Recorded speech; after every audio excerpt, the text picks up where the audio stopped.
Well, yes, we're here. This is the seventh sign of the apocalypse.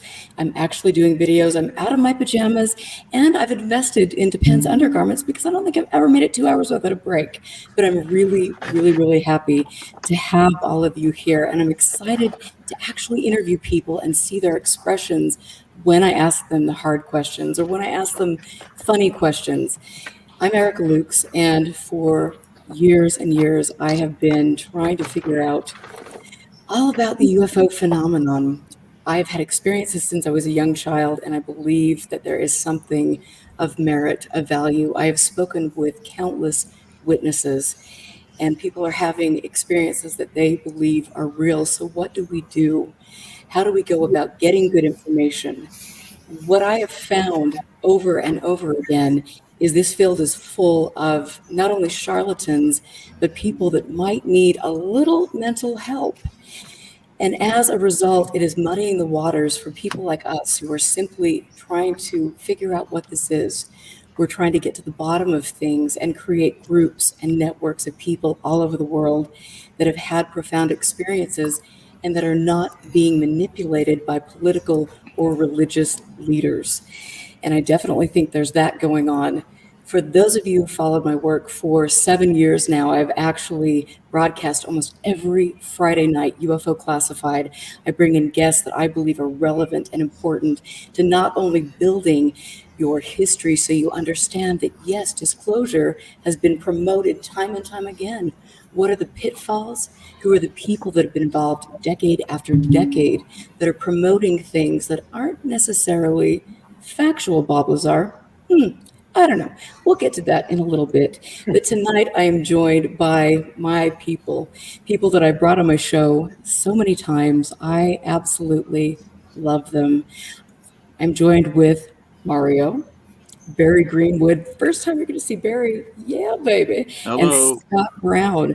This is so exciting. First of all, I want to thank Mario, who has been here since, every show of mine for years. Mario has been here, and he has uploaded my shows to YouTube and provided a huge benefit to me. And in times where I am getting kicked to the curb by the trolls and some of the nasty people, Mario was there, and he always has been. And I met Mario because of Scott Browne. And Scott Browne totally rocks. He is in the field. He's amazing. He knows how to do beautiful graphics, which Scott has done graphics for my show, and the intro and the outro, which will get better at playing each week. But I just appreciate both of you. And I have met some real nasty people, and you two are gems. So thank you for everything. I love it. And then, of course, over here we have, in the bottom left-hand corner, Barry Greenwood, who is my mentor. I brought Barry on the show many, many times, and Barry has taught me over the years how to look at things rationally, how to step back and ask questions. He has also shared with me some of the incredible things that I have in my archive and has helped me establish one of the best archives in the United States, and it's going to keep on growing. So I couldn't think of anything better than being here with all of my friends. Thank you, thank you. So boys, welcome to the show. Are we going to get into some trouble tonight? We'll try. Yeah, Of course we will. we will. We will. Sweet. Okay. So, first of all, I want to start with Scott because Scott has done some incredible things. And I want to just talk a little bit about what you're doing and some of the show or some of the videos that you have witnessed and looked at and reviewed. And so, Scott, what do you think there? What's taking place? I wanted to talk about this one specific video. So I met this person on Twitter, and I ended up eventually letting him in the field. He said he filmed his own stuff. So brought him in. Long story short, it was shot on a cell phone, so it's really grainy. It's a bright light in the distance. It's over the water. And as this bright light comes, it looks like it's hovering, but as you watch it, it comes in, it banks, and then you can see it gets smaller and it just begins to blink. Yeah, so in the top one is where it's coming straight at the viewer. Then the bottom photo is where it begins to bank off. Okay. So I automatically thought that it was an aircraft coming at the person, giving the illusion that it was hovering. Not going to mention any names. I don't want to bash this person. He was very excited about what he shot. Right. And so I said, if you're willing to give me your exact location where you shot this, I'd be glad to take a look at it. So he did. He told me exactly the spot where he took it from. I found it on Google Earth, dropped down onto the street. Sure enough, he was telling the truth. And as I began to look around, he was surrounded by airports. Not only that, he was surrounded by military facilities. As I began to come back up off the ground, yeah, see, so the airports are here on the left. The X shows where the viewer, where the video is actually taken from. And then the military bases, again, are all around where he is. So as I began to look at Google Earth and come up off the ground, I realized that his camera was pointed directly into the flight path of these planes. And, you know, I gave him examples. I think I sent you a couple examples.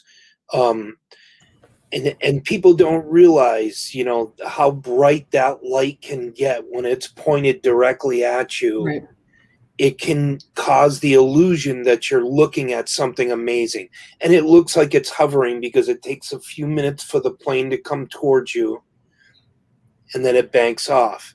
So, you know, we kind of got into a little heated argument, and it wasn't any really big deal until I went back onto Twitter and he was making all these remarks about the people that, you know, that were in the field that I had just let him into. Wow. Special spirit. Yeah, so I kind of said, you know what, I'm just not even going to deal with it. I can't. It's hard to get through to somebody who is so locked on to they caught something incredible. And, you know, second point, it's over a hugely populated area. Right.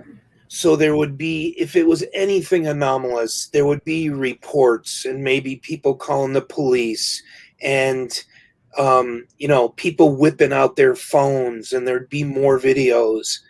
And there's not, because it's not something anomalous. And so, I mean, and you know, because we've had different people that have come to us over the years and they've said, well, okay, wait, we're seeing this. Nobody else is seeing this because they're not psychically in tune with things.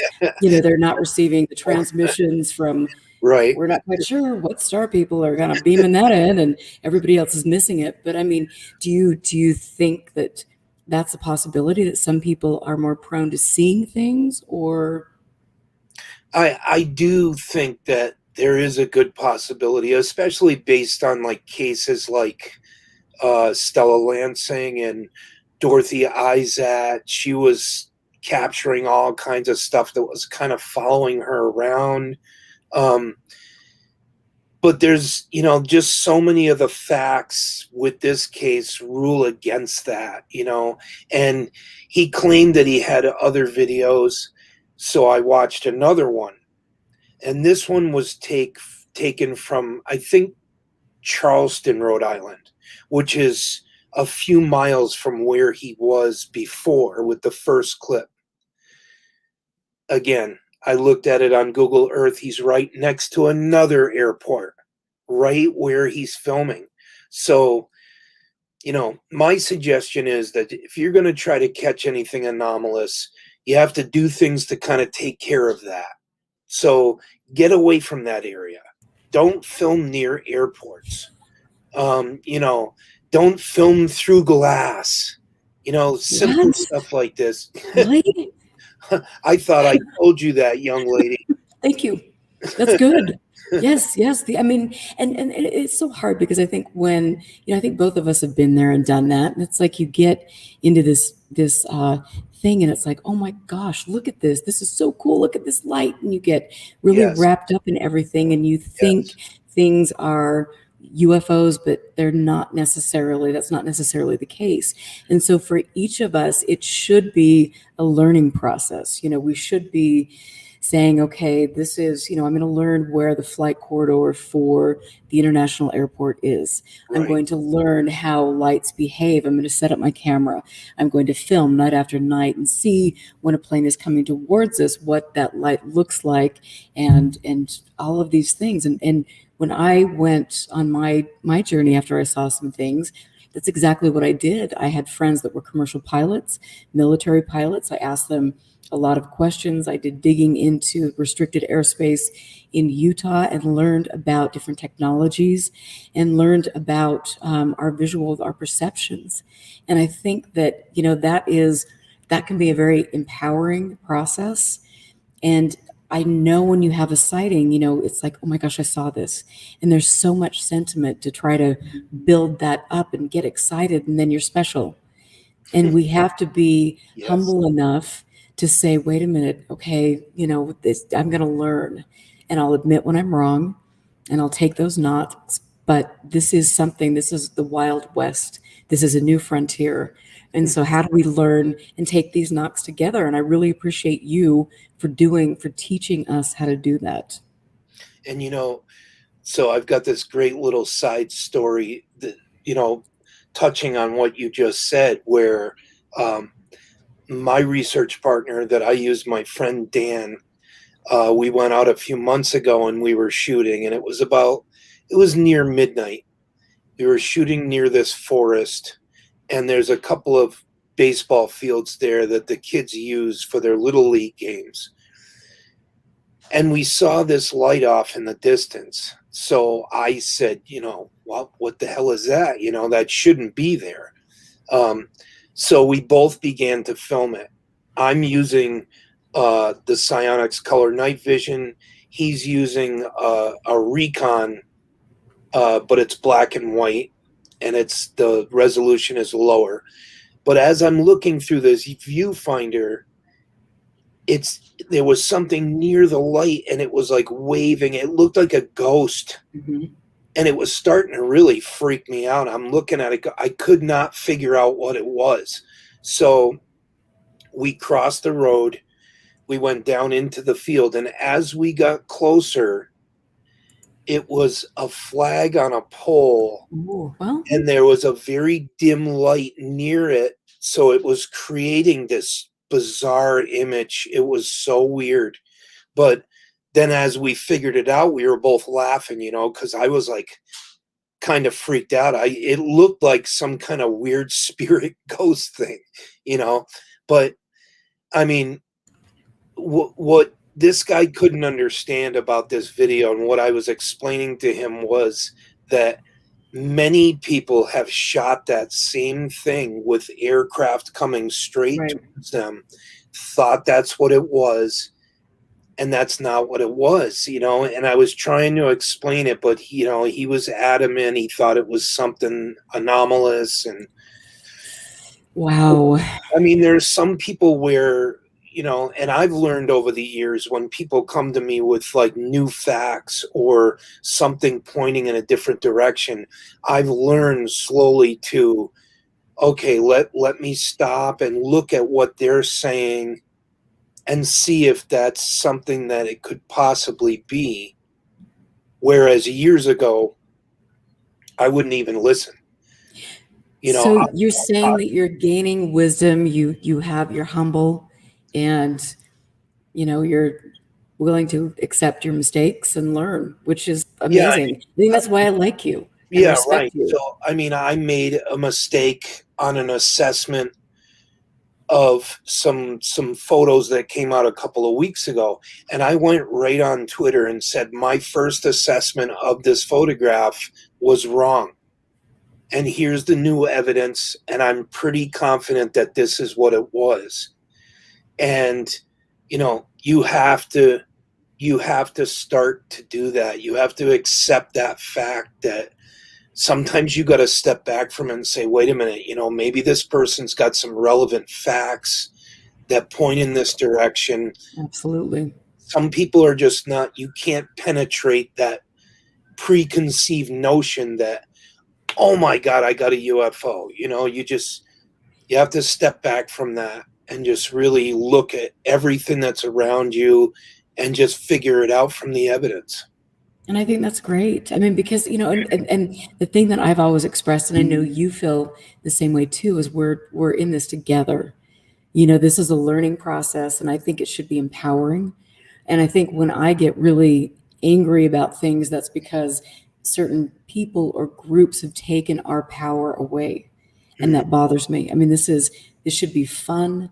We should be out there, looking up at the night skies, learning about cool equipment, going to incredible places, and then analyzing stuff. We either got something, we didn't.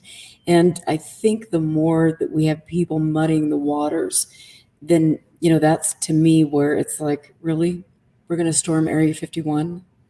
We're going to support a guy that, well, I guess he worked at a brothel, but hey, great. Good on him. What I'm saying. And so we should have people that are leaders in the field that are leading and not making this a clown show. So, and as you and I, we talked about this last week on the podcast. And I think that's something that we're working towards. And I appreciate the fact that you always say, here are the people in the subject that are hoaxing things. That's good. We should call people out. And it's like this guy just like 10 minutes before the show was calling me a troll on Twitter because you might have seen this triangle video that's going around, and this car's racing down a road. Right. The triangle comes over the trees. So I searched it back. I found that this guy was actually a CGI artist. He wasn't hiding that fact. He says it right on his YouTube channel. He has other examples of CGI. And so other channels and other people were stealing that footage and putting it out as a real TR3B. Oh, dear God. And so I made up a graphic. And so this guy reposted it about 15 minutes before your show. So I threw one of my graphics up there. Good for you. And of course, any yin yang can come along and say it's fake. And I felt like saying, did you even read the graphic? The guy he's a special effects artist. It says it right on his channel. Is that like being in counterintelligence and then coming forward with the truth? I don't know. It's, but I mean, I've been through this 1,000 times. Right. In Diana's book, the chapter opens with a guy attacking me. It just happens over and over again. Right. I'm not trying to dispel anybody's beliefs or take that away from anybody. I'm just telling you my opinion about what I think that is. And if you don't want to accept it, I'm cool with that. It's just I'm trying to show you some solid facts about this piece of evidence. Right. Well, thank you. And facts. And, praise the Lord. It's like the second coming or something. I mean, yeah, and that's facts are so few and far between in this. And you get into this, and again, I just want to say, you get into this and you have an experience, and then you turn to the UFO community, and then the next thing you know, you are in some sort of room where you're being hypnotized, and then you're told that the benevolent space beings are here, and I mean, we're joining some cult, and I mean, it's good. We're supporting Ramtha. I mean, yeah, baby. Or joining movement and saying, and it's one of his Twitter feeds pertains to and I'm not won't say the exact name of it, but it's like, I have the videos, and if you go back and look at it, those are the two videos that he has. Right. So he Well, just started doing this, and it's hard when somebody first comes in and they're like excited and I caught this weird thing, and you pop a hole in that balloon and they're like, and they get pissed, and so. but I think, you and I have talked about on UFO Classified on the podcast before. We've talked about the ways that people can be kind about that, and people can be engaging, and people can say, let's learn. And this is a cool process. Let's do it together. Or, you can have people that are like, oh, whatever. It's just a light in the sky. You get dip, Yes, and absolutely. things. And so I think that there has to be just something productive. And I think that we have not seen anything to empower people. And I really hope that you and I can do that. I hope that Mario can do that. I hope that all of us, Barry, I mean, we have so many people in our network who are the best people in the world who can provide this background of history, and like you, who can teach us how to identify things. And like Ted Rowe from NARCAP. I mean, all of these great people, Erling Strand from Heston, all of these people that are seeing things. We are actually doing good work. And I hope that, all of us, now that we're going into this visual medium, that we can do something really cool. And I also really hope that I can understand how to use StreamYard and then overlay things. But at least my mic is unmuted tonight. That's a good start. Hey, I mean, you got to that point. So, It's so fine. the graphics that I sent you, I wanted you to pull up one last one. Can you find that? Well, you're asking quite a bit now, aren't you? I'm sorry. No way. The one, okay, so there's the jets coming almost directly at you. That can create, like, especially if it's in the distance. But the other more important graphic was the one with the circle over the spot where he was. There it is. Okay. So the circle on the left, the circle is exactly where he stood with the camera pointed in that direction. And there's the state airport directly in line of where he's filming. Then the second one on the right shows the flight path going. The red dot is where he stood. And you can see the flight path is going right towards him. Wow. So it's pretty much, that's it for me. I mean, I don't, and again, I tried to stress to him, well, okay, let's say it is something anomalous. It's not doing anything out of the ordinary. And he said, well, it hovered. And I said, well, first of all, if you're calling it hovering, it only did it for less than a minute. And then secondly, it's not moving, at a rapid speed in any direction or doing any kind of crazy, behavior in the sky. There's really nothing about it that's anomalous at all. And Wow. it's really something that you have to look for if you're trying to capture stuff on video. You've got to look for that behavior that doesn't fit mundane things like planes and birds. There's a video that's been going around for about a year, where they're filming with the Psionics color night vision, and they've got a laser pointed up into the sky. And when this object comes in, it's moving erratically, and they're trying to chase it with the laser. And as it moves near the beam of the laser, it gives off a bright flash. And so when I slowed this down, you could see that it was a bat.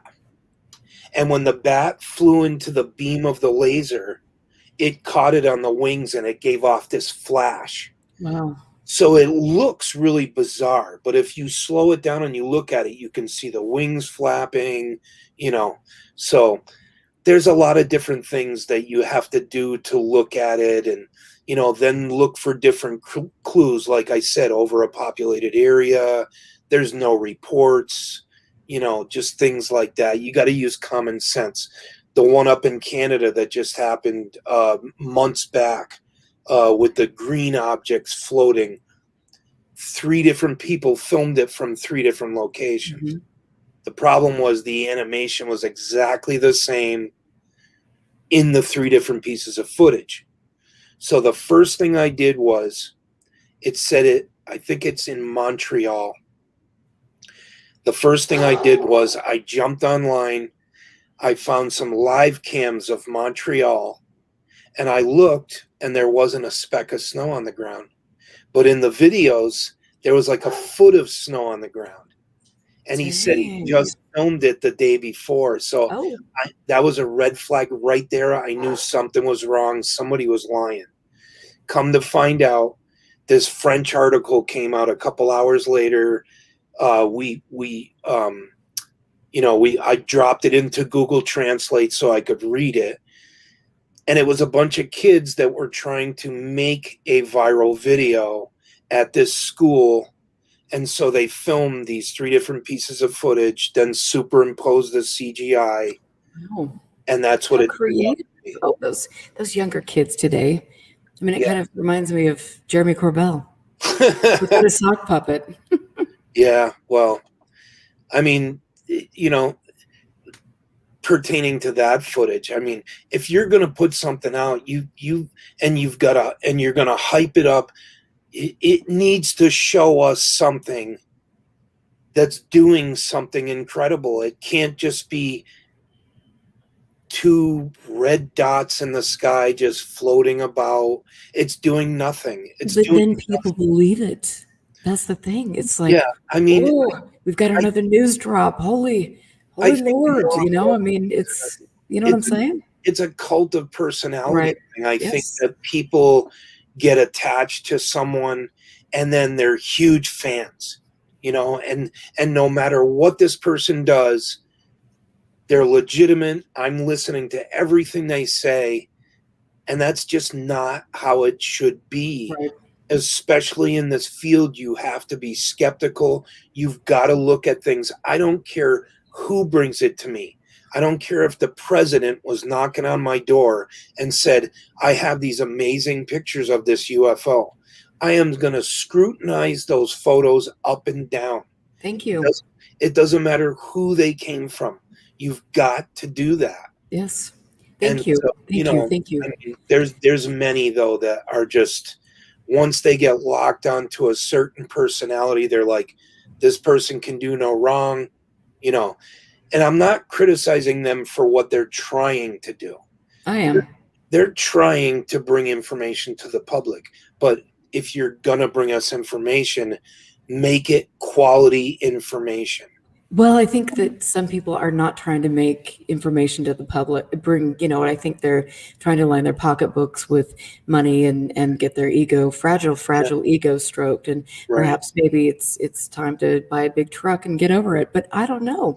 I mean, that's neither here nor there. Anyway, so on that note, I am looking forward to working with you. I think that you and I are going to do great things. I'm so happy that you're in my life. Like I said at the beginning of the broadcast, I just feel like we've got this, the time is right.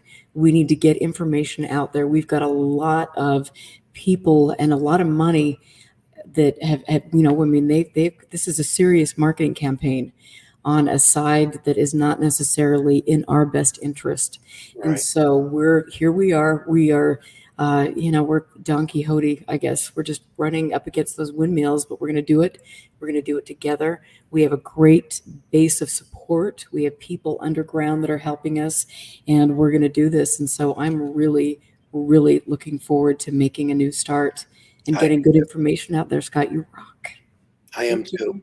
Glad to be a part of it. I know. I'm so stoked. And so I'm going to bring in Barry. And Scott, if you want to stick around, you can, or I will, we'll catch you later, but stick around on the back side of the show. I will, but I'm going to pop out of the frame. So, Barry, nice meeting you. It's a pleasure. And we will talk again. All right. Very good. See you, Scott. Okay, here I am with Barry Greenwood, the Barry Greenwood. I mean, is this like the first time that you've actually ever been on video in public? I don't think it's the first time, but it's one of the few. Well, I feel very honored. That you're my friend, mentor, and that you're here because you are such a rich resource of so much. And I love looking, every time I talk to you, looking at the background and seeing all of the slides and the boxes and knowing that, you have little bits of history that people are just not, I mean, it is the coolest thing. Well, it's funny. Beside me is a water tank. And you'd probably say, well, why is a water tank there? That's to replace all the moisture that the paper is sucked out of the air here and probably contributed to me getting some kind of a chronic lung condition. It's just overwhelming how much you have to keep track of. And as you know, with archiving, you have to be concerned about climate control and making sure conditions are ideal, especially for delicate materials. I just wanted to say a couple of things about what Scott had mentioned when he was on. I can't tell you how many times I've looked out a window here and had seen the exact same thing that he had flashed up early in his segment. The bright light at first, very stationary and not moving around, and then suddenly swinging off to the side. And he had all the goods on what it was, obviously, with the airport being nearby. I see the same thing where aircraft are lined up coming into Boston's Logan Airport. They're spaced about 5 miles apart on their landing pattern, and they snap the landing lights on about 50 miles out. And you can see this bright, extremely glaring light coming in very slowly, very surely, and then suddenly it swings off, the brightness goes out, and the lights go off to the south where they begin their approach, the final approach to Boston. So I can totally relate to what he had shown in those photographs. Also, I distinctly recalled many years ago when I had been working in Boston, going back and forth to the parking lot, which was a good little walk from the job. And one night I was on one side of the street and there was a crowd of people on the other side, and suddenly they hit an intersection and I hear several of them saying, "Oh, look, what's that?" There was a bright light in the sky. And I'm looking at it too, and they're saying, "Oh, look what it's doing. It's moving." I'm looking at the same thing and I don't see what they're seeing. And I remembered having read a star chart earlier in the day that was Venus hanging up in the sky. And these people had seen it, not realizing what it was, but also adding the feature that it was moving. Now, I attributed that to autokinesis, the involuntary eye movements that people often have. But I was struck by the difference in what I was looking at and what they were looking at as witnesses. Now, if they had reported that to some UFO organization or the police or whoever, they would think there was some strange, bright moving object in the sky when there was none at all. So I get how people can get confused and sometimes even angry when you try to point out what it really was, and they don't want to hear it. They want to think it was some sort of an unusual, exotic object. Right. Absolutely. And you have had, I mean, you've been so wonderful to share your personal experiences and how you went through the process, just like Scott, just like I have done, and try to figure out if it's mundane, look at all of the information and then you come to your own conclusion. Yeah, which I think I is mean, so important. you can read handbook after handbook on how to identify objects in the sky, but it really stresses the point when you're able to see these things for real and recognize what they actually are instead of what people wish them to be. So, and it's a constant struggle to try to convince people that there are mundane things going on that they don't know much about, and they need to know the variety of causes that create these situations, and so they won't be fooled in the future. It's decades long in trying to do that with folks. I think one of the things that scientists have learned is that over time, when you are set upon a theory on how something is, if the theory is off kilter, they continue to stick by it. But once they pass away, the theory is gone and something new takes over. It's refined or made better in other people's eyes. And that's how scientific fact takes over from hypothesis and speculation. Well, this is why I always love learning from you. I mean, I remember, and I just want to go back to, for people that haven't listened to my radio show and have, I've interviewed you probably more than anybody. And I've absolutely loved doing that because you're pretty candid about, coming forward. And it took me a long time to kind of break the ice with you. And that, I met you through Paul Dean, who was an Australian researcher, and you were very reticent because you've had so many people approach you before, just like, maybe Fran Ridge or Jen Aldrich, some of the people that have been doing this for decades. And it was very interesting just to try to build up your confidence and to let you know that I wasn't somebody that was just kind of a fly-by-night person, that I was in this and I was going to do what I needed to do to I mean, find out information. I think the reason I stayed low was due to the fact that there have been so many times when you deal with the media. I've dealt with television and radio in the past and all, and sometimes they had misrepresented themselves, sometimes badly, to the point where I just didn't want to deal with them anymore. So I was just as happy to be able to get in the trenches and try to unearth the various bits of information and leave the proselytizing and showmanship to others to have fun with. It wasn't fun for me. I just not that kind of a personality.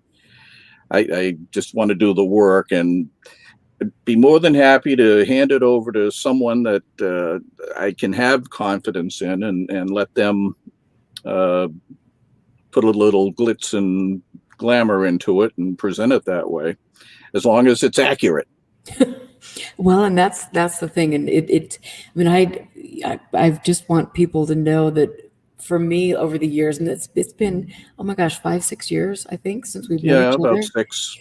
And I mean, we talk to each other every week. We talk to each other multiple times. And like, for me, it's like I can just sit there and talk to you, and it's like, oh my gosh, I'm learning about this and this and this. And it's like, it has given me an incredible background in the history, in the people, in the subject, in everything, and how to archive.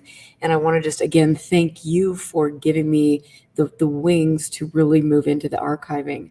I first received the first batch of things for the archive here from Keith Chester, who did an extraordinary work on the Foo Fighters. And he sent me something because he'd been following my work, and it was like, wow.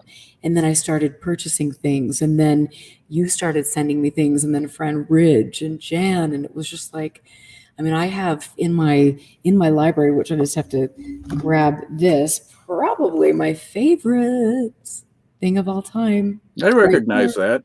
I think you do recognize this. And if people out there do not have Clear Intent by Barry Greenwood and Larry Fawcett, then you need to get this. This is the most important book, in my opinion, that you can find on the subject. And then I also have this here because you and I know this lovely gentleman, Gordon Lohr, Oh Flying yeah, Saucers from Beyond the Earth. And Gordon Lohr was with NICAP for many years and is a very dear friend of both of ours. And so it's just so amazing that through you, I have had these opportunities to meet Gordon and then to meet Alice Druffel, who was kind enough to let me take her mother's files. And Ruffle, who just has got, I mean, every day it's just it's like finding candy, like every day, which, just I don't in know how you're shock. going to get through it all. Well, I have people here. So, I mean, what I've accumulated, I've spread out over almost 60 years now, but you had that all plopped in your lap all at once, practically, and within a few years, and it just boggles how you're going to be able to take all that in.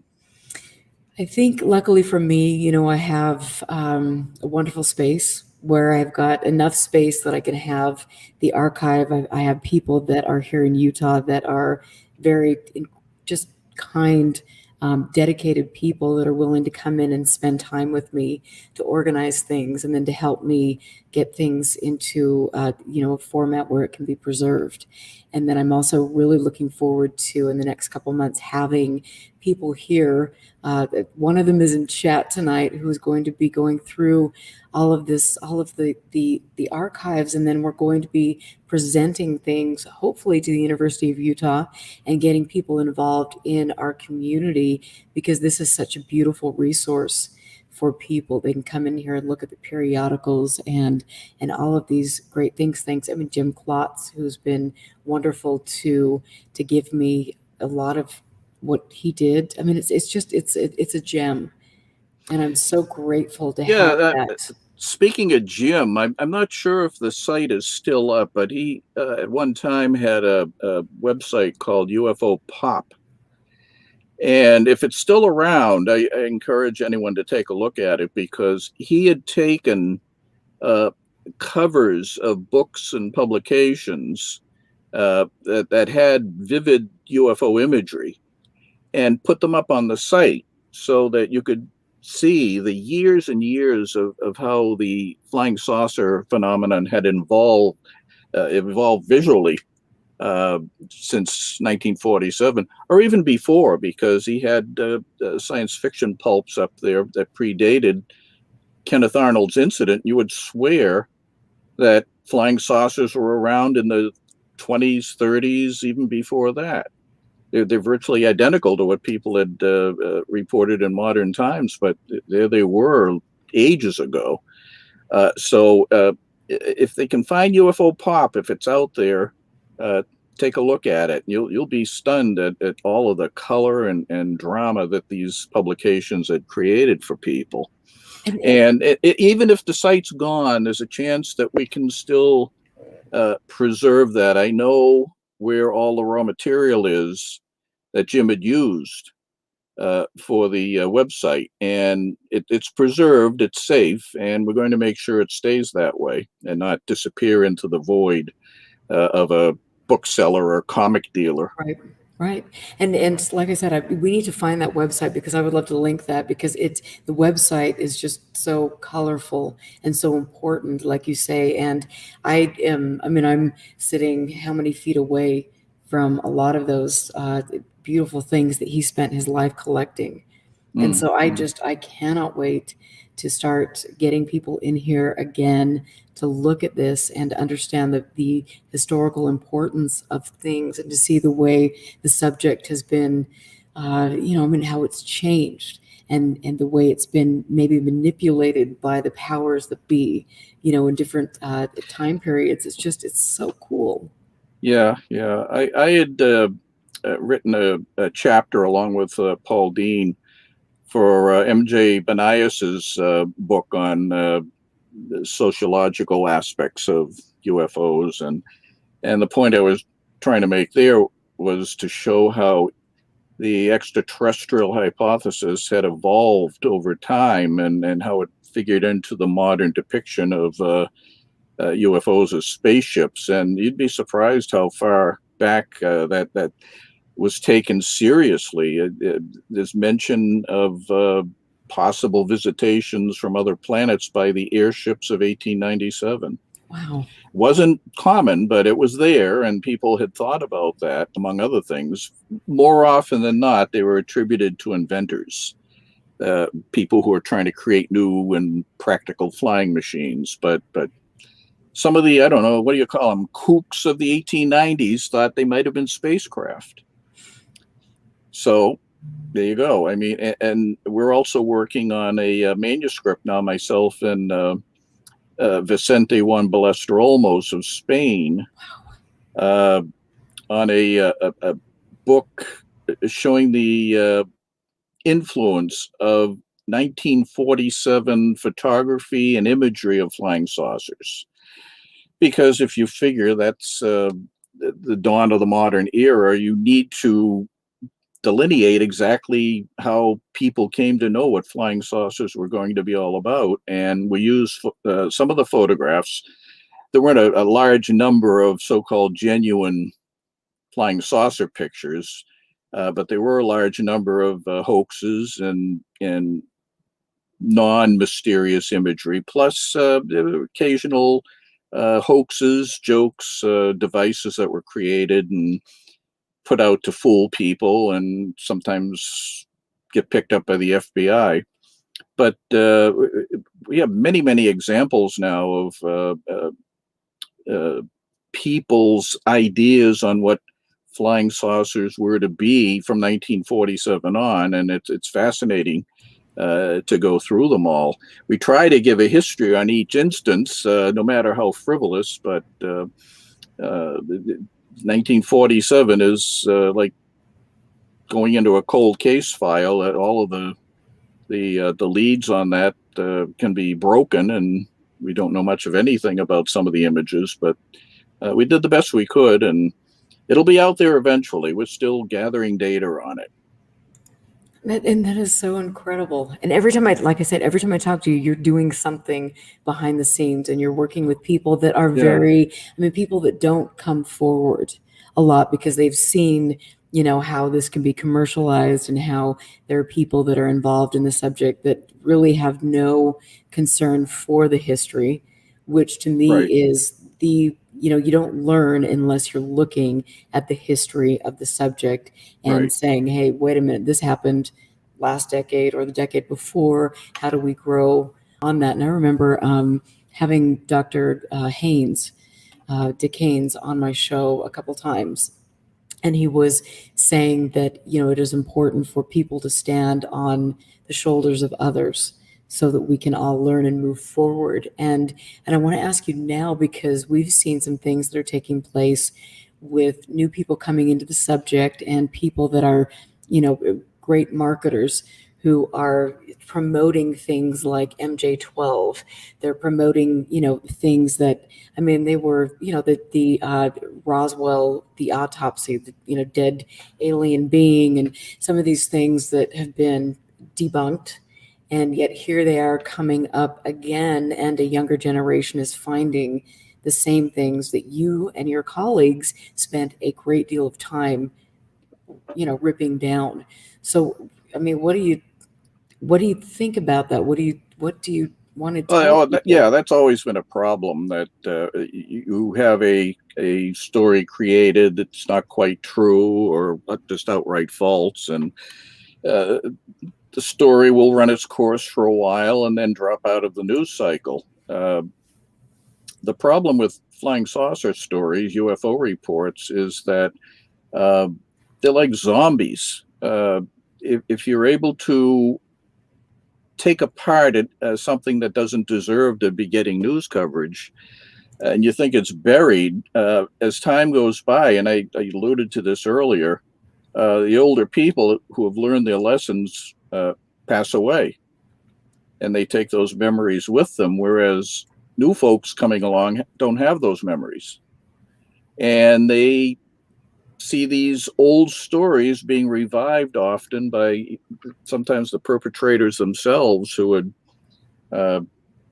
wanted to resurrect what they were doing, and they become fooled by them. They hear the same old rhetoric from years ago that uh, uh, tried to sell, and they don't hear the critics of them so much anymore. There's still a few around, but not as many as before, and they get taken in by things like MJ12 or Gulf Breeze or many of the other famous incidents of the past that at one time or another you'll see surfacing again. So it's an ongoing thing. There's not much you can do about it except to remind people of what happened years ago that put it away in the first place, and to hope that enough folks will disregard those waste of time stories and move on to better, more useful things to do. Well, and let me just ask you, because you did go the rounds with MJ12, and again, this is it's a rearing its ugly head, and then we've got different versions now, thanks to Put Off and Co. and that group they're putting forward, or Elizondo specifically. I mean, there's now this new group they're reframing MJ12. It's and so I mean, what do you say? What do some of the people that you work with say about that sort of thing? And is anybody, I mean, at the end of the day, will people that have been, done as much as you have, are they going to kind of stand up and raise the alarm bells? Yeah, I mean, they're very disturbed that these stories do come back again. They're bothered by it because it tends to suck all the energy out of what should get more attention. Is a valid reason to look into the Navy pilot UFO stories, the pilots and the surface personnel. Those are intriguing and interesting. The Navy is saying that one, that the stories do come from the Navy, and two, that they're unidentified. At least they had said that some months back. Now they're not commenting about the types of incidents anymore. I think probably wisely for them, because they tend to step in a mud puddle sometimes with conflicting statements. But yeah, I mean, people that I have worked with in the past, sometimes you've been forced to reiterate a lot of what we had done before in showing the problems with these stories and taking time away from other research that we would like to do. I remember Robert Hastings contacted me a while back, and he wanted to do a new updated debunking of MJ12 with all the years that have gone by and new information had surfaced and all. It just made it worse. So I was reluctant to do it because I didn't want to get into that again. I felt that I had spent hundreds of hours back in the 80s trying to take that story apart. Once I recognized that there were real problems with it, the documents alone, when they had surfaced, that convinced me that there was dead meat, because they were as phony as could be. And when we had checked with government agencies about some of the so-called better looking papers, that they were more authentic looking, but not totally convincing, we weren't encouraged by the results of that either.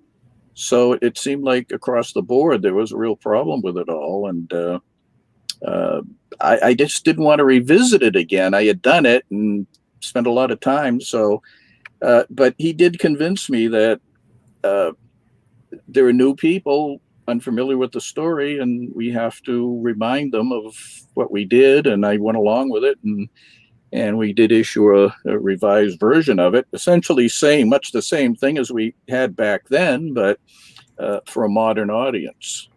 Interesting. And I mean, so you see now there are some people that are in your circle of friends that are definitely maybe now kind of moving towards supporting things that they wouldn't have supported a while ago. Specifically? Well, so I'm thinking about Joe, the Symmington, the pancake. Oh, yes. Yeah. Well, yeah. I mean, that that's a it's an interesting tale. 1961 April, a farmer in Wisconsin sees a flying object. It lands on his property. He said it was shaped like, let me see, I took some notes on it here because I had to remind myself after so much time. He's 60 years old. He's a chicken farmer up in Wisconsin. Nothing unusual about that, near Eagle River, Wisconsin. Objects in his yard. It's shaped like two bowls put together. And it's not a huge object, but it's big enough. And there's an opening. And one of the entities inside had handed out a couple of jugs to Joe. And it looked like they were asking for water. And these were two Italian-looking fellows in fine knits. Yeah. They were smallish looking, but they were inside. I think there were 3 in all, if I recall correctly. But Joe took a jug and filled it up, handed it back, and one of the entities appeared to be at a grill, cooking something, and almost as a quid pro quo, they gave Joe what looked like a pancake, a cookie, pancake, some sort of a thing like that. And I think you can see that in the photographs here. There was a pamphlet with Joe holding the pancake. And now this is a piece of it, an actual remnant of it, one of the last of the remnants that were out there.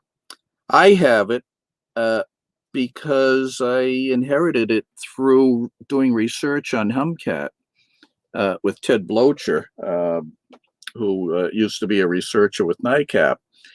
And he was in the late 70s beginning to take himself out of the subject. He had been in it an awful long time, and he had other things he wanted to do. So he was easing out. And a few years later, he asked if I would take his files that he had collected on humanoids, and he had published some research based on those files about humanoid sightings. He wanted me to take them because they would be close to Dave Webb, who was his colleague working on Humcat at the time. And Dave didn't really want to take piles of boxes into his house. He didn't have the space he wanted to, that he needed to have to store them. So I told Ted, fine, I'll take them. And I received, I think, about 8 boxes, 8 big, long 2-foot boxes full of these files. I was stunned as to how much there was. But I straightened them out and relabeled things when necessary and archived them and cataloged them. And I noticed in a few of the files, there was some original material. I mean, original, not photocopies. They were actual documents. I pulled the one on Eagle River, which the story I had heard about years before. I'd read many articles on that in UFO literature. And as I thumbed through the file, it was obvious that this was an original file. This was not someone's copy. And there was also an envelope in there with a piece of wax paper inside. So it was pretty old. I had to be careful of it. I wasn't sure what was in it. I thought maybe negatives or photography that they didn't want damaged. But when I unwrapped it, there was this little bit of a thing in there. It was about the size of the tip of your thumb. And it looked to me like it was a piece of the pancake. And I said, is that what I think it is? As I read the file, I realized that it was the piece that was broken off and given to NICAP to do an investigation. there was an investigator in the area, a Judge Carter, who had sent the fragment to Washington along with his report. And NICAP did that. They analyzed it and found out it was a piece of buckwheat pancake, just the way people had thought it was. But if you listen to Joe, it was buckwheat pancake from space. So Italian Space Brothers.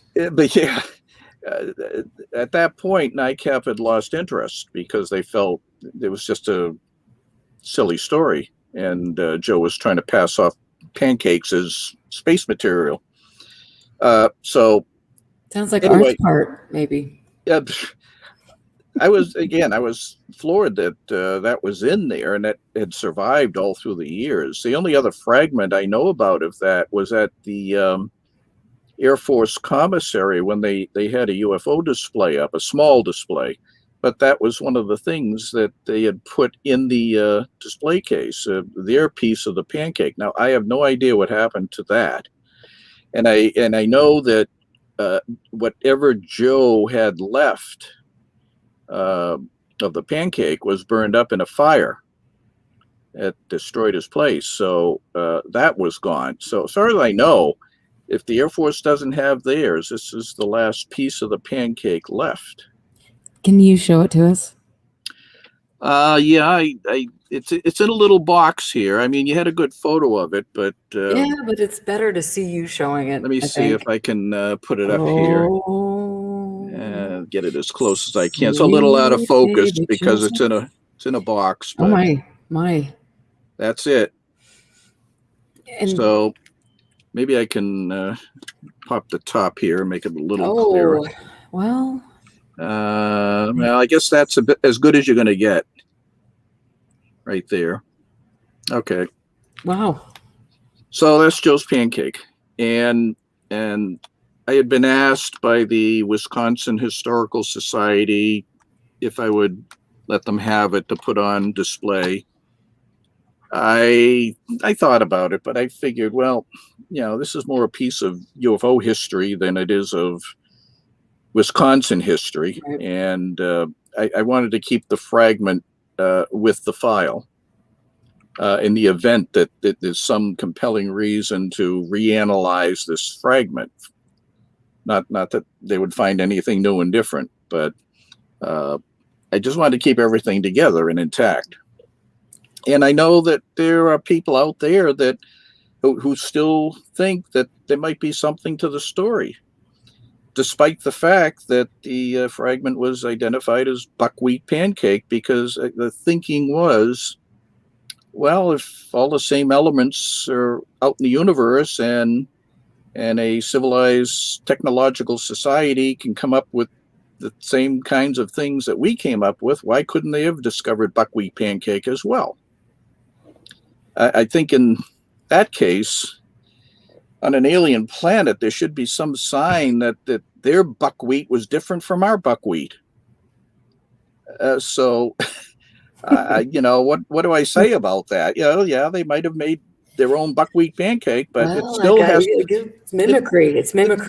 We got to make people feel like our aliens are wearing fine knit Italian suits and wearing great shoes and making pancakes. Perfect. If you have the thought that it's buckwheat from space, you have to consider Occam's razor as an arbitrator in this thing. What's more likely? Is it more likely that Joe cooked some pancake or someone gave him some pancake to present as extraterrestrial? No. Or is there a spaceman cooking buckwheat pancake out there? In a fine outfit. So I think a lot of people, maybe most people, would think it was not a legitimate space artifact.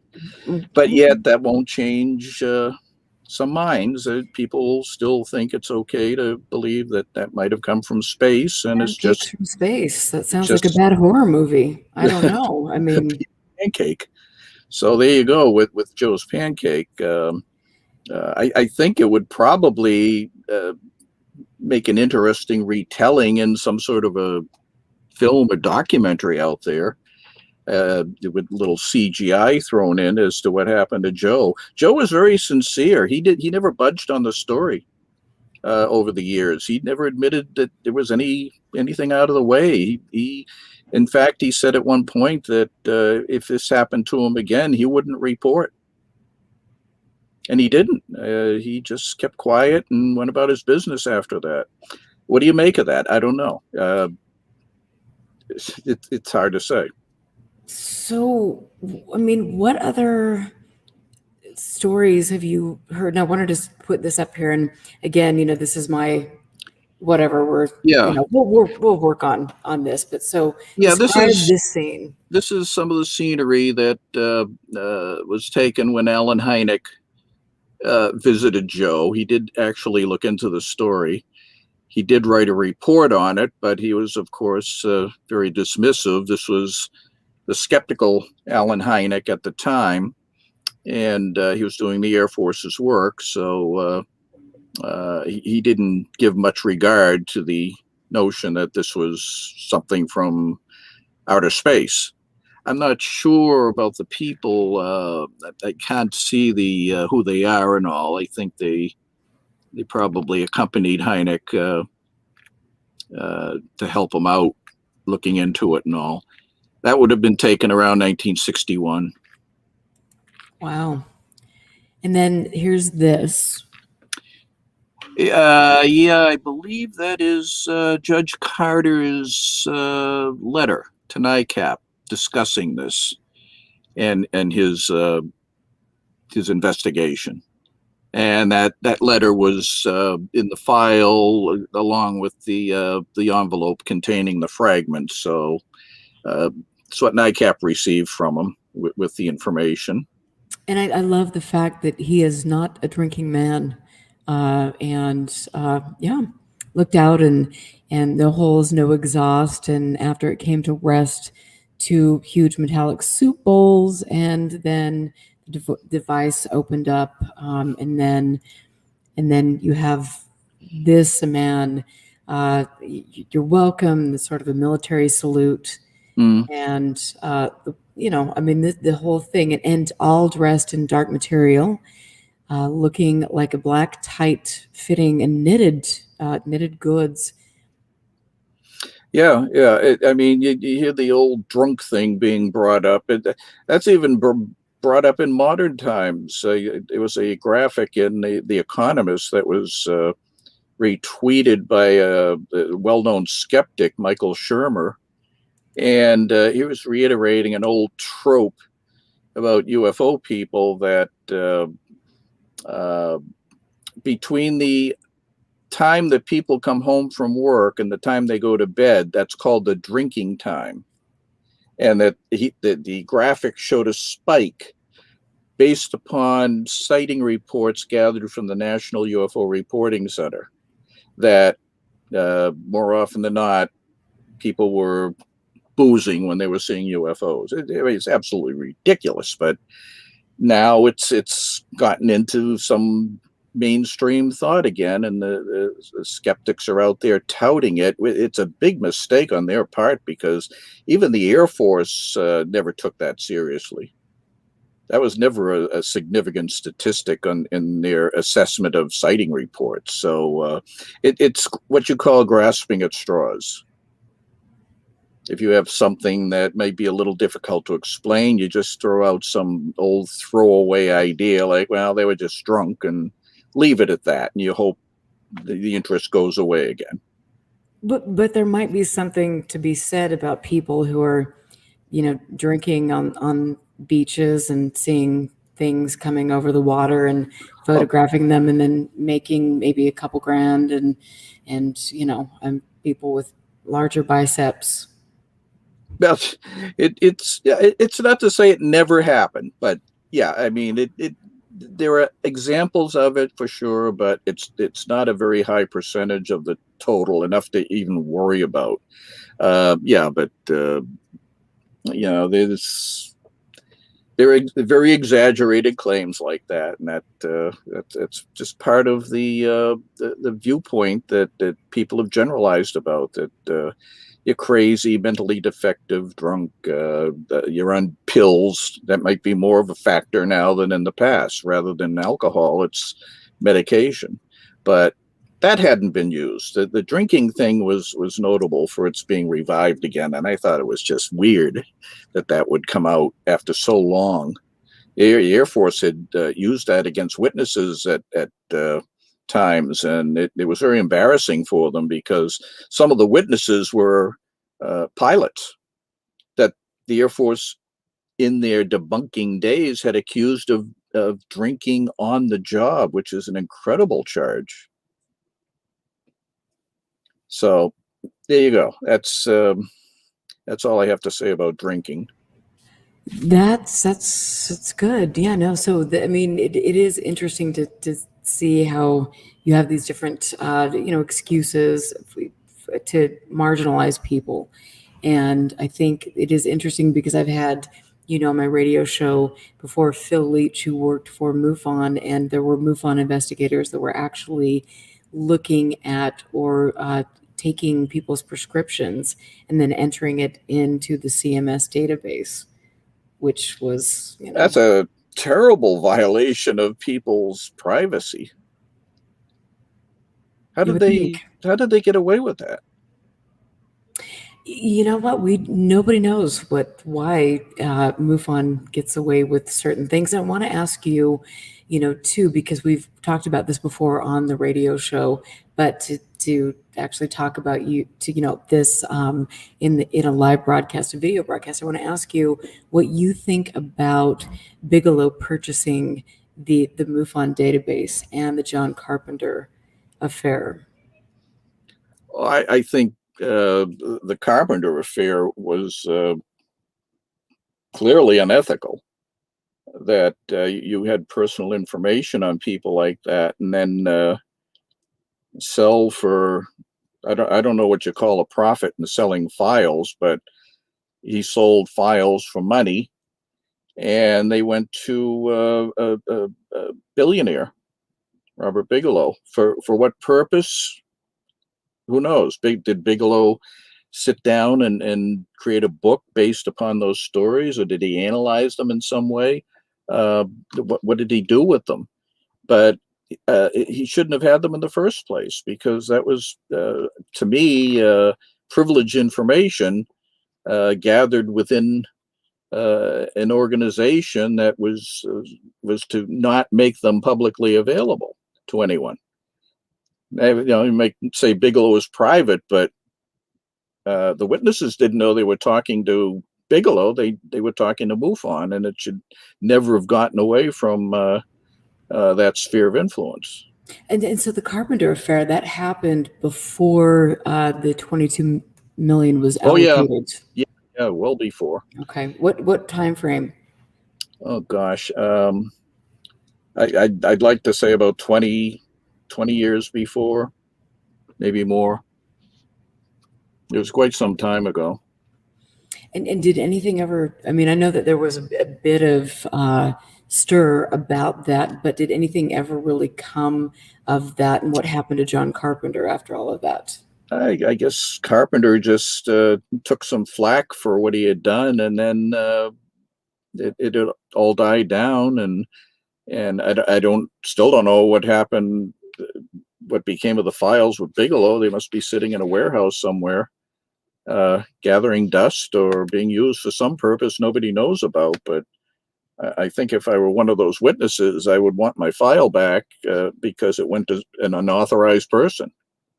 That's medical information often that is collected, and they had no business doing anything like that. And I don't think a UFO group has business doing anything like that at all.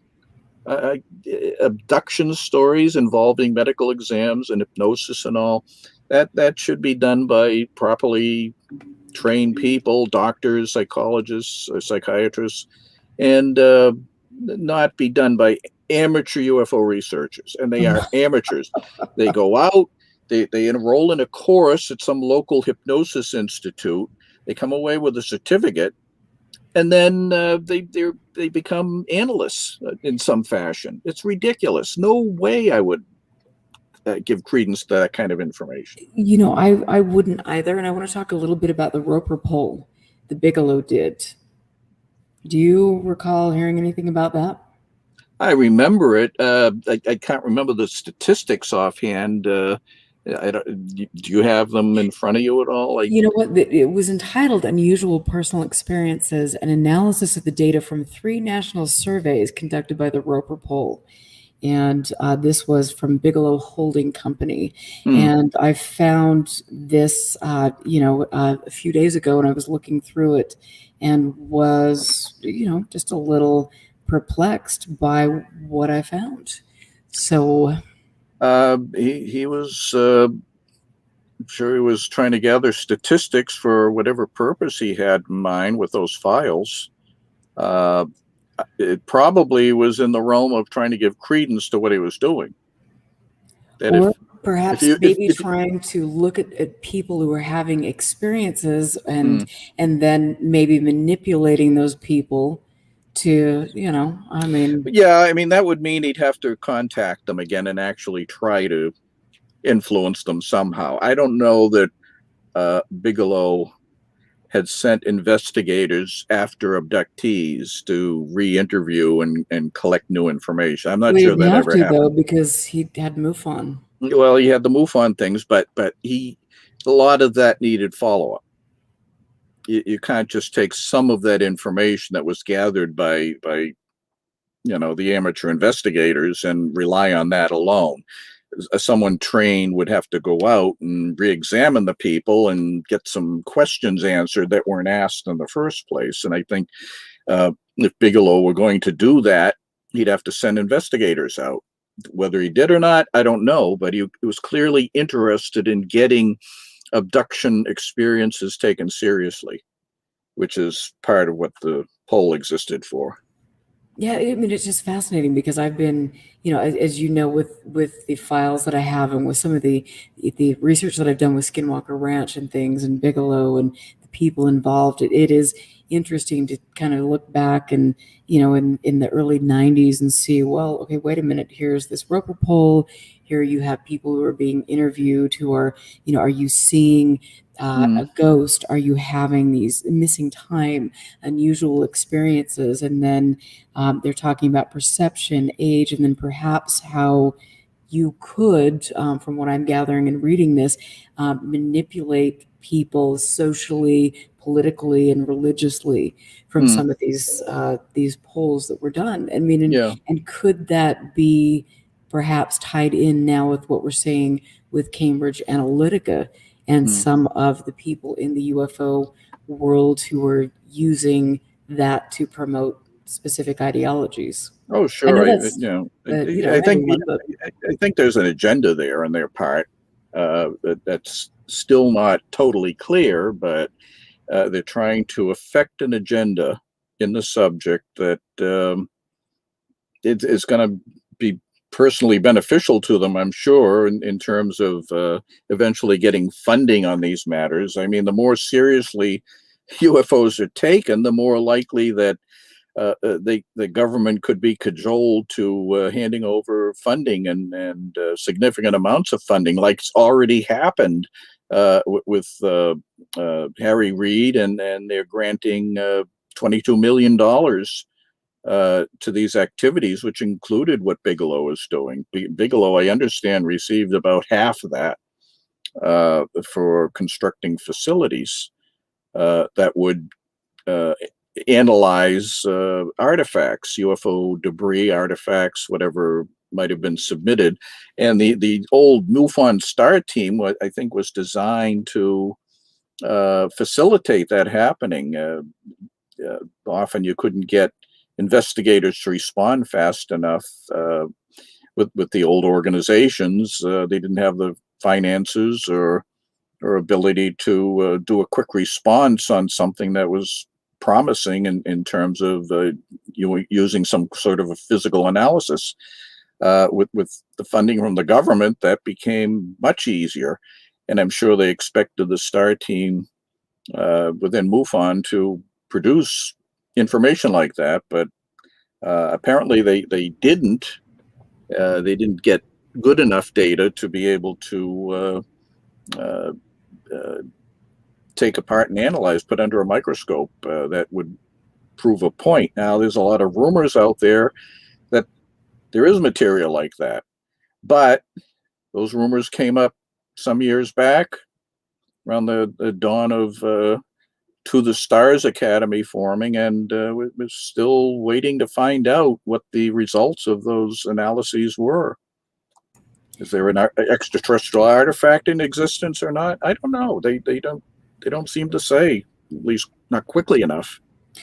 And so is this just another one of those, kind of the song and dance type of thing where, okay, we've got this artifact and we're building, this place, and then, oh, just kidding. And then we're not really looking at that. Now we're looking at, the different life after death and all of these things. I mean, what is, at the end of the day, what has Bigelow put out?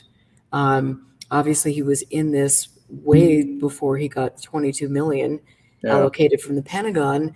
What has become of that? Has he enriched himself and his colleagues, or has he actually benefited the subject?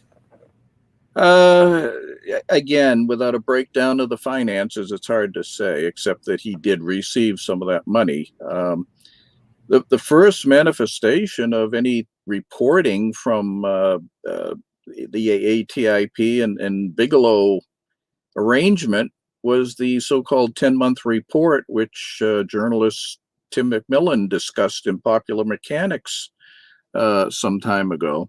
And he did have some pages from the document, including the title page. We have yet to see that. I mean, that's the first report. We don't know what's in it, except for a few fragments, including some extracts from my book, Clear Intent, to emphasize that they were military intrusions. So we can't even see that. I mean, what should we expect otherwise? That should be a starter to show the public. Right. And so I mean, the little bit that we saw from Tim McMillan, like you said, that was an excerpt from your book, your work, with Larry Fawcett. And so were you ever contacted? Was there any credit really given to what you were putting forward? Well, yeah, I mean, giving credit as far as, it was cited in the 10-month report because the page that was extracted has a little line that says Clear Intent. So, yeah, they did give credit. I worried that more of the book was going to be included in that report as to whether there be copyright concerns and all, but apparently copyright law is somewhat different now than it used to be, and anyone quoting from a document has much more latitude as to how much they can quote, as long as they're making a point without giving away the substance of the work. They can extract things here and there and put stress on what they're trying to do, but I think the point of Clear Intent was that in 1975, there were overflights of various military bases along the U.S.-Canadian border. As long as Bigelow's report was not taking that out as a whole and using it as the core of the extract they use, then they could go ahead and discuss the book and include some lengthy extracts like that. So when you see somebody like Elizondo going out there and doing all of these shows and talking about those overflights, and yet he's acting as if this is a discovery that he made or his team made, when this is actually something that you and your colleagues discovered a long time ago. I'm not sure how much Elizondo has discussed the 75 overflights publicly. He doesn't seem to have mentioned it that much. I would think it would enhance his case if he cited the fact that some 40 years ago, there were matters of national security going on with UFOs. I mean, that's the point he's trying to make now. That would help him make it, but he seems to be not dealing with that so much. Maybe Wait. it's dealt with more in the 10-month report, but I have no way to tell because the 10-month report is not available. So, I mean, it would seem to me, just from the little bit that's been put forward to the public, that the 10-month report is basically just using other people's work to. It used some, for sure. Yeah, I mean that's the only.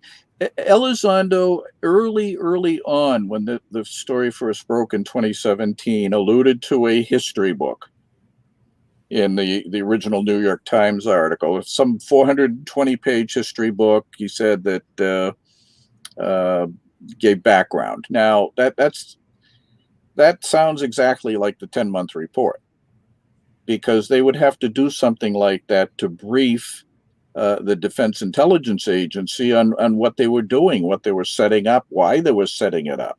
If you're going to build some facilities to analyze UFO artifacts, maybe first you have to justify UFOs, and you have to cite history to justify it.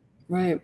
So you would have to include things like the 75 overflights and items from Project Blue Book and so on. So I'd still like to see that report, but I don't know if there's any plan to ever publish it or make it available. I'd like, it's not subject to FOIA, by the way, because it involves outside contractors. Even if it's a government document being submitted to the Defense Intelligence Agency, the fact that the contractor is part of that too means they can still protect, corporate activities, corporate secrets, and all. Convenient. That's all exempt. So, did anybody in this process ever reach out to you? Did Chris Mellon, Elizondo, Bigelow, any of these people, did they reach out to you to talk to you about the wealth of knowledge that you have? Well, the wealth of knowledge, I don't know about that, but I was never asked about the 75 overflights or clear intent at all. I've never had any discussions with anyone in that group of people. If they were going to use clear intent, I could probably clear up some things about what they were discussing with the DIA, but I guess they felt the book was complete enough and they didn't need to ask. So what would you clarify with regards Well, to the DIA? the book was published in 1984, and a lot has happened since then.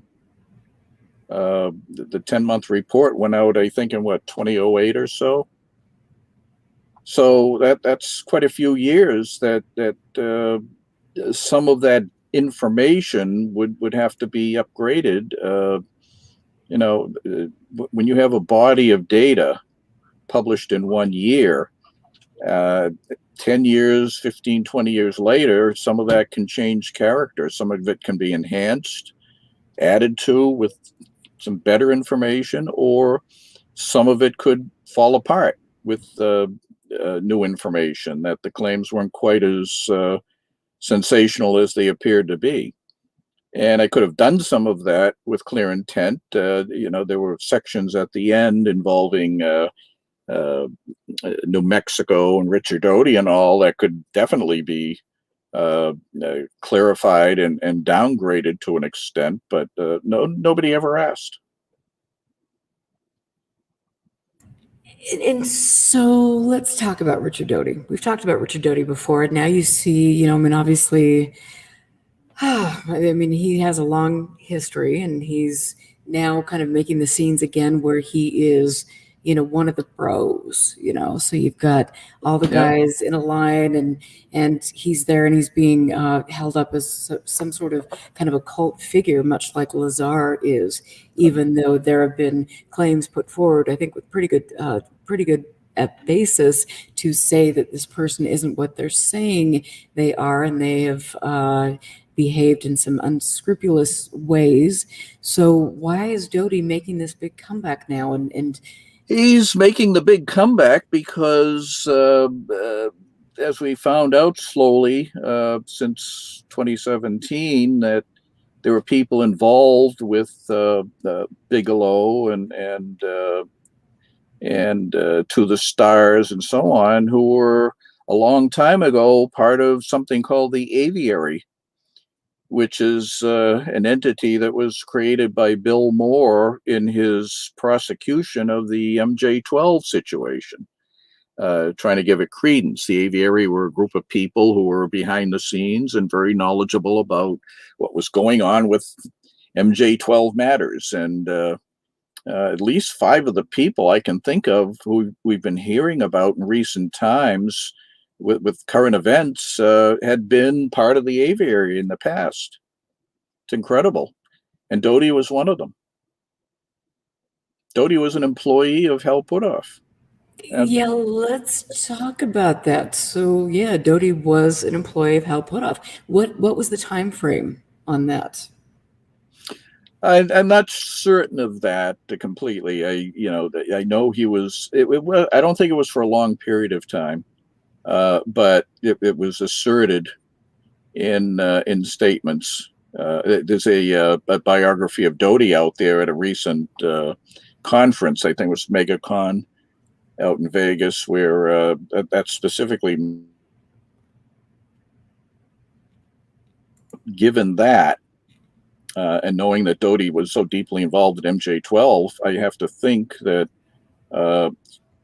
he might have or might still be trying to influence these people into thinking there's something with MJ12 claims. And they had good reason to think that based on some past events over the last couple of years, where it seemed like MJ12 things were popping up strangely in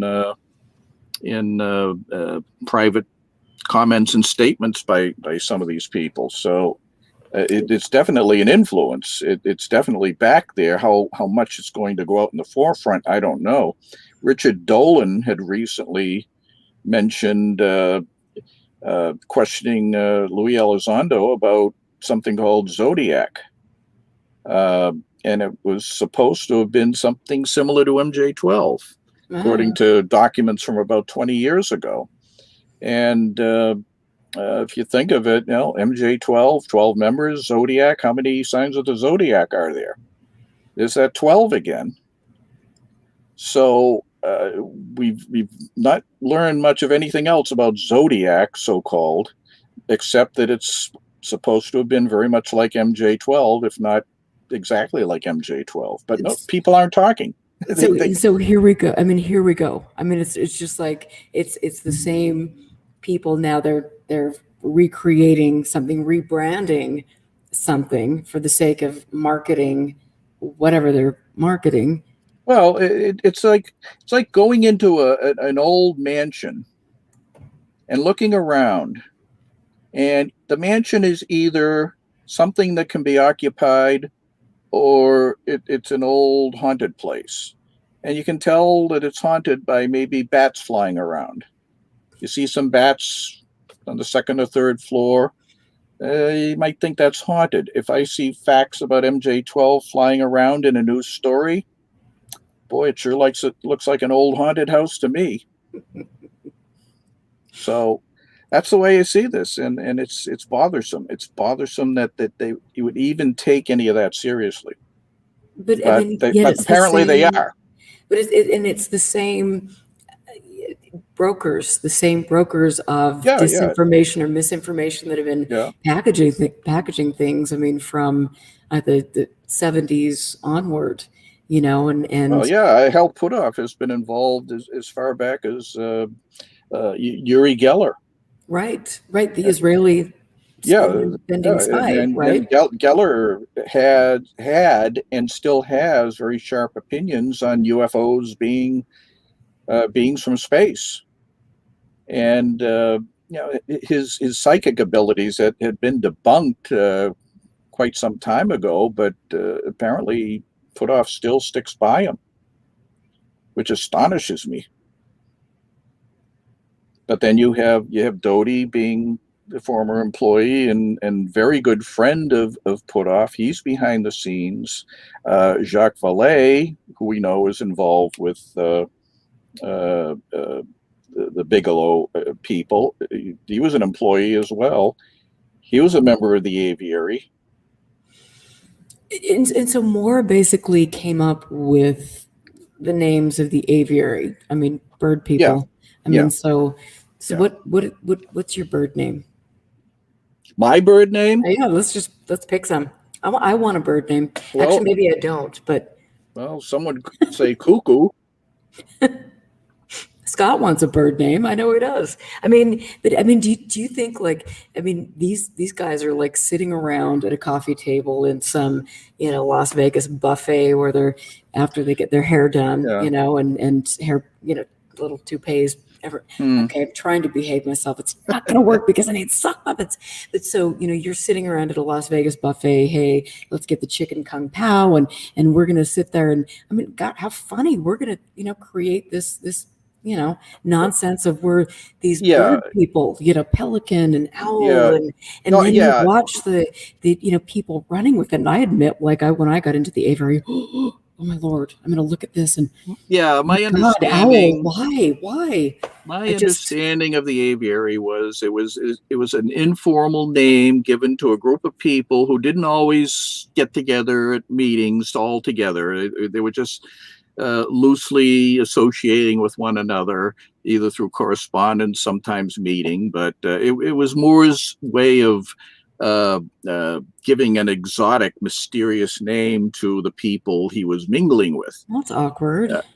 Probably, to create the aura of what he was trying to do.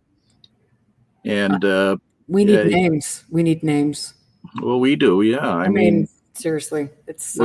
They can't duplicate aviary names, though. They have to be something different and unique. So, what sort of names do we need? I mean, I don't know.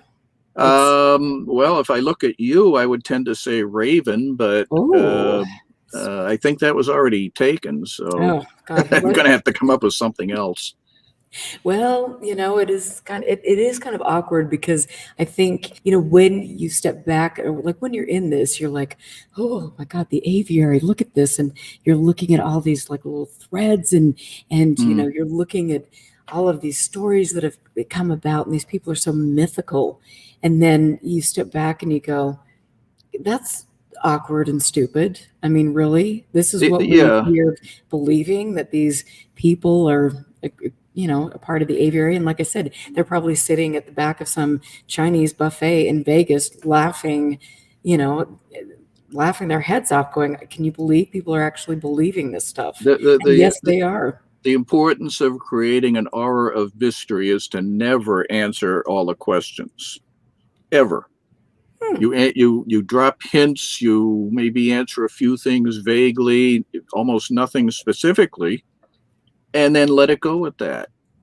In fact, it's not just creating an aura of mystery like that, but sometimes actively getting in the way of inquiries, interfering with inquiries by dropping false narratives, for example. And describe a couple of those false narratives that would be put out there. Let me see. Well, a few minor things that had happened early on with MJ12 was one thing that Doty had done when he was contacted at Kirtland Air Force Base by people asking questions. He'd say, "Oh, that wasn't that. I'm not Richard Doty. That was the other Richard Doty." In other words, there were two Richard Dotys out there, giving people the impression that they had to chase this other guy and not to bother him, even though his name was Richard Doty. It was bizarre like that, but that's. I could be thinking about all these. I mean, seriously, where have I been? I could be using this kind of stuff. Yeah. Hey, you'd get a lot of hints as to creating a mystique about yourself from them. Because they did, and they got away with it. They almost got away with it in a big way, because after the documents were released in 1987, there was quite a bit of media coverage to the point that they were on television, they were in the newspapers a lot, magazine articles, and I was really concerned at the time that it was going to just run away from the hard information that some of us were finding against it. That was devastating, but it would have been ignored in the din of noise that was being created by their trying to drum up publicity. They had hit some of the biggest media sources in existence at the time. New York Times had it on the front page of their science section. And so what year was this?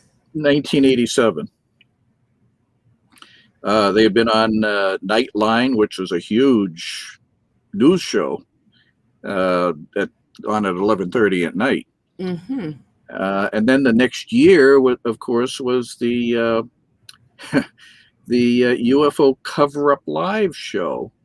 Sound a little familiar? UFOs Declassified Live? Oh, That was no. just on. Well, yeah, we should. It's funny how the names are very similar, and they were both supposed to be extravaganzas. And I was a little concerned that some of the crazy stuff might come out in this latest program. They had 3 hours to play with. That was an hour longer than the old Cover-Up Live. And who were the people on that panel? Oh, well, they had some serious ufologists on. I seem to recall Alan Hynek being there. Also, they had people in silhouette, in shading, and from all accounts, Doty was one of those people, the one they called Falcon on the program. You couldn't see his face, of course, but he didn't want to have that happen anyway. And people who were there at the studio testified, yeah, that was Richard Doty. So, and Moore was, of course, promoting the whole thing, and the show was watched by quite a few people. I mean, okay, and so flash forward to what just happened recently. So who was on the panel recently? Recently, it was, let's see, Jeremy Corbell, George Knapp, Nick Pope, who you had on not too long ago, and Jim Simbavan, who was one of the original board people. I think he still is, in fact, of To the Stars. A lot of white men on that panel, yeah, right? Yeah. No women. No women. Shocking. But yeah, Where was Linda? Linda was missing. Yeah, Linda, I don't know. Did they invite her? I don't know if they did or not, but it's a strangely skewed cast of people. And so it's the same type of thing that was taking place then with some of the same characters, and now the same types of names, and yeah, I mean, there were no sprucing up for marketing. There were no Richard Doty's on this current panel, but why? I mean, they don't need to have him on the current panel because he's speaking at all the conferences. So right. Now he's part of the Bro Club. I don't think that would have looked good visually to have him there, considering his background. But still, they didn't mention Strawberry Ice Cream or Tibetan Music, which were parts of the original Cover-Up Live. Let's just talk about that just for 1 second, because I think people that don't know the history about that, I think the ice cream and Tibetan music is one for the memory books. Yeah, I think it was part of Doty's narrative to create this elaborate history of creatures in space. I think you saw some of that with Project Serpo early in this century, which is another Doty issue as well. He seems to have a habit of creating these science fiction narratives and pushing them as fact. But back then, part of the narrative was that the aliens were here and we were in contact with them, and part of what we had learned about them was that they enjoyed eating strawberry ice cream and listening to Tibetan music, and that was something out of Bill Moore. And I thought it was hilarious, but as I later found out, that pretty much killed that TV show, despite the inclusion of more serious discussions about the subject. All you need is one bad soundbite to go out or one bad visual to go out, and it taints everything else, even though it shouldn't, but it does. And that's what happened to that show. That was essentially the end of the first MJ12 at the time. And it turned into something else in the mid 90s with Tim Cooper. That was the second MJ12. And then, the Serpo was sort of a third version of that, although it wasn't so much with documents. And so who was involved? Tell us a little bit about Serpo, because there are people that are tuning in that are younger and that don't really understand. Yeah, who was involved. With each successive morphing of MJ12, I was trying to pay less and less attention to it, because each time it was trying to demand tens or hundreds of hours of more research. And I, again, didn't want to do that. But Serpo sprung out of some mysterious emails that discussed the Earth having been in contact with a planet called Serpo, and that there was some sort of an exchange program involving us and them, where they sent beings here, and we sent, get this, 12 Earthlings, 12 to planet Serpo. Where does that 12 come in again? Was Corey Good, Dave Wilcox? Were they? Well, no, that was even later. Oh, okay, that was okay. Yeah, this was. Get them confused. This was this was based more on the email rumors and all, and there was a group at the time called Reality Uncovered, and they looked into this story and exposed it in 2006, because they found out that some of the email traffic it was consisted of discussions between Doty and another person, and it was back and forth between these two, and talking about Serpo and all. And it was discovered that the other person in the dialogue between Doty and that person was actually Richard Doty himself. He was talking. Nothing like having conversations with yourself. He was that all the time, but I mean, he was creating a narrative based upon fake conversations he was having with someone that turned out to be himself, and that was discovered, and that fell apart. So now he's back again, and this time he's involved with conferences and giving lectures and being questioned by tons of people, and here we go again. It's the fourth time. And so you have people like Elizondo and things who have been accused of having sock puppet accounts where they're having conversations and trying to troll other people. Could this be one of those things where, again, you've got Doty creating these different accounts, and there have been rumors of Kit Green doing the same thing? Yeah. I'm certain. Yeah, some of it could certainly be that, but not all of it. Obviously, a lot of it comes outside of that realm, but still, those within that realm are trying to create a narrative about it that go along with everything else, and hoping that all of this Navy business will give it some credence by association. And so how can we think, we finally get some good publicity, thanks to some of these people, we've got the New York Times looking at things. We've got, military witnesses that are coming forward. And then we've got this now taking place on every channel on the planet. And so we've got this, people are taking a look at this subject, and that is a great thing, because we can get good information now. But then you've got some of these stories that are creeping back up, and the stories are creeping back up at the hands of some of the people who are trying to push this quote unquote disclosure forward. So why is it that we're taking, these leaps forward, and yet at the same time we're completely discrediting the subject? Why?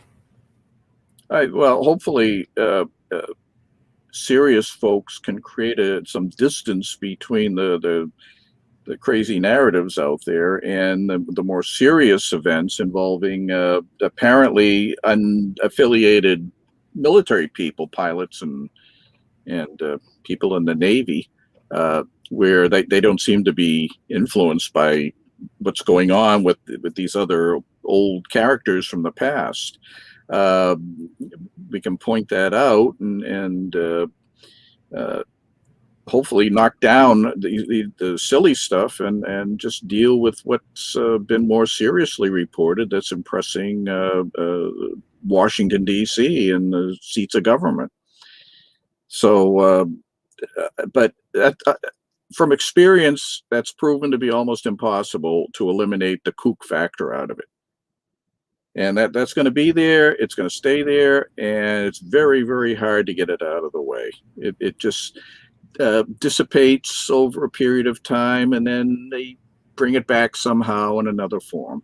So it's like whack-a-mole.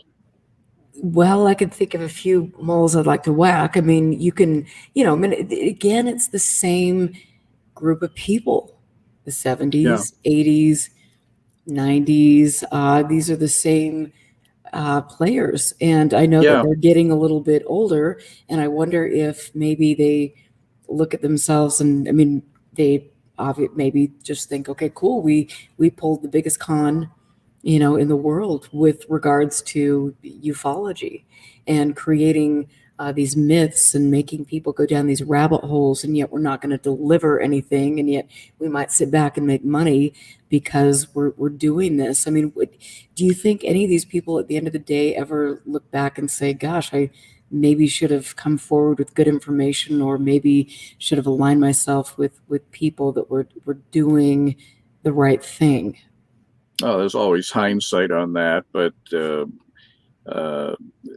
these folks know that they have a captive audience with all of this. These folks don't, the people now who are relatively young compared to us, not you, me. Thanks for clarifying that. No, yeah, right. I had to throw that in there.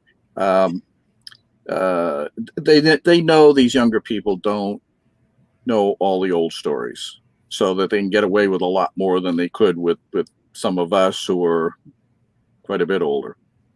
And all we can do is just keep reminding people, look, go back, that there are archives out there. There's there's all sorts of newspaper archives. There's UFO archives. They're being compiled with all this old literature. Go back, look at this, that, and the other thing, and tell me that doesn't sound familiar when you sit down and read it. If you take the time to sit down and read it, there's no guarantee that people are going to do that. They're going to look at it and say, well, gee, that takes a lot of work. And well, I'm sure they would much rather watch Jeremy Corbell's butt climbing a mountain, or him thumbing through archives over and over again. I'm sure that's much more visually appealing. It's an absolute must. It's a must that they have to consult some of this old information, right, to put it all in perspective. If they don't, there's no perspective. You're not getting a clear view. Like Hubble, when they first sent it up, it had a bad lens on it, and it couldn't see much of anything. They had to go and replace it to make it see more clearly. Otherwise, if they left it up that way and didn't bother to fix things, Hubble wouldn't be the big thing it turned out to be. And so what do you, I mean, we've talked about this, before. I mean, it's like this is such an important subject, and there's so many people like yourself, like your colleagues, who have contributed a great deal, and there's so many mysteries, incredible things that we should be looking at. And then you get this pollution in this, just muddying of the waters that continually happens. What is your advice for a younger generation coming into this subject? I mean, obviously, looking at the history is critical, but what else would you say? The history is critical, and find people who can put this history in perspective without a lot of deep reading and a lot of time taken up doing that kind of research. You can get good information from some of the old players in a nutshell, and if they still don't buy what they're saying, then they can do the deep dive. But contact people like Jan Aldrich, contact people who've been around for ages at NICAP.org, Fran Ridge. She has tons and tons of good information on that website. It's all there for the taking. You don't have to put a nickel or a dime into a slot to get it. All you have to do is press a few buttons, and there it is. Researchers who I've known, Paul Dean, Brad Sparks, people who've done a long time in the subject and have accomplished a great deal, in my opinion. They need to be put out in the forefront again, instead of showmen and strange characters. Do you think if there were extraterrestrials here that the information would be given to us by people who are promoting leaked documents and things? Would that be where disclosure is coming from, if that was truly the case? If creatures were already here? Well, if we were really truly, if there was something taking place, would this information being dripped to us by people that are? I know what you're getting at. Okay, good. If creatures are already here, I don't think that drip would be necessary. All you had to do in that case would be to have one big press conference, bring the creatures here and say, here they are. The controversy's over. Now let's get the funding going on dealing with these folks and improving our lot in life, improving the technology, improving the society. It would be so easy to do that if you had another more advanced civilization already here. Right. Embedded. Drip, what would that be for? That would be to make someone personally renowned and wealthy. That who cares about that? You already have the proof. Put it out, and Earth's problems may be solved in a snap in some cases. Maybe not, but hopefully it would work out to the best. You would think. And I would think. You would hope, and that would actually, I would imagine, be the case. And so I just, again, like I say, I'm just so grateful that I get to talk to you most days, and I get to listen to your wisdom and to learn from everything that you've done. And I want to just ask you, because I'm looking at what you've got behind you. And so let's just take the top shelf behind your head next to the ceiling. What are some of those things there? Well, let's see. Those are all clipping books, news clippings. They're all different months and years. I have over, I don't know, probably close to 350 of those, of which that's just a tiny amount.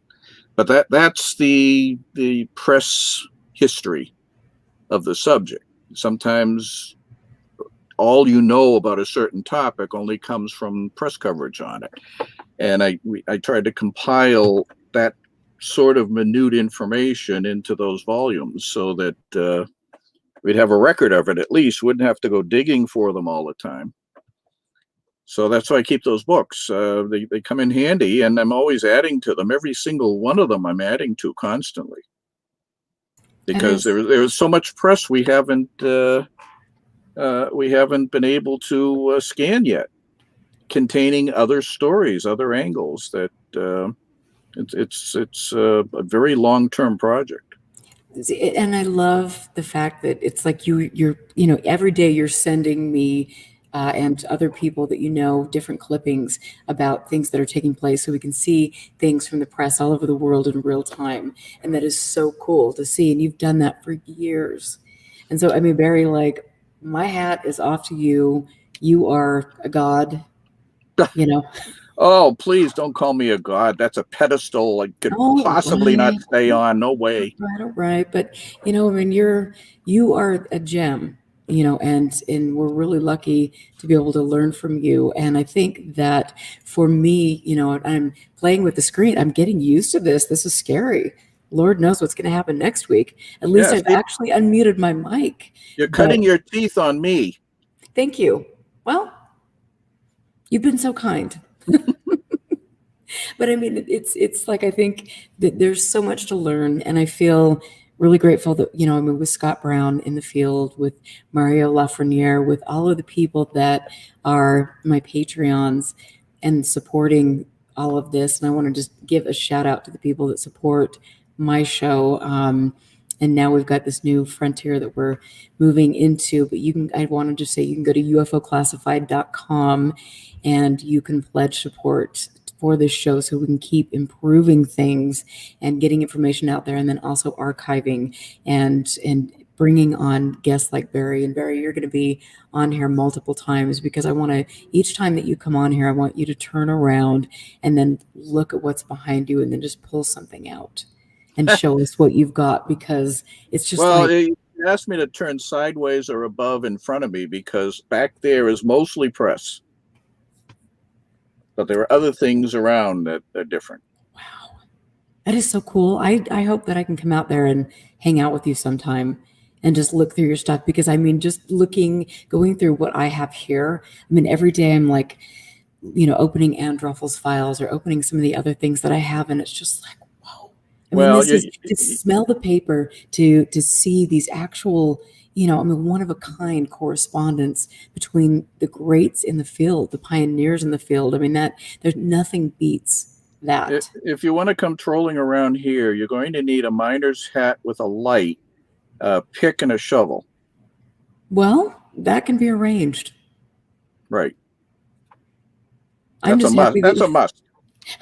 Well, I'm just happy that you actually, I mean, this is a rare, this is a kind of a first, because people are always wondering what, the mythical Barry Greenwood looks like. And so here we have mythical, the legendary, godlike. I don't get it. No, I refuse it. Well, you're modest and you do work behind the scenes, but I'll pump you up, because you, out of anybody that I've ever met in the field, you are the man. You and Jan and Gordon. I mean, it's like we would not be where we are without your work. So there's a handful more than that out there that are worth mentioning. And just give us a couple more names of people that we should be looking into. Well, I've mentioned Fran Ridge, Brad Sparks, folks I've dealt with locally here that don't get much credit at all in the past. Mary Kastner is another I've dealt with. She's done an incredible amount of work behind the scenes. So yeah, I can give you a list next time. Okay, that'd be cool. Well, you'll be on multiple times. So thank you for being here. Sure. You rock. And Scott Browne, you rock. And Mario and all of you who've been in there. And I'm sorry that I am not in there in chat, but clearly I'm trying to operate, well, I mean, flipping from screen to screen and figuring things out. But oy vey, we'll get things going. But I love you guys. I am so stoked that we can, move forward in a new medium, and we are going to do this together. And like I say, every Friday night being with all of you is a privilege for me, and I would be very sad if I didn't have that time. And there I get contacted by people from all over the world every day with important information, and now is the time we are going to move forward into positive and wonderful direction. So thank all of you. You guys rock. I hope you have a wonderful night, and God willing, we're actually going to roll an outro. We'll see how this goes. Good night, you guys. We'll see you next week.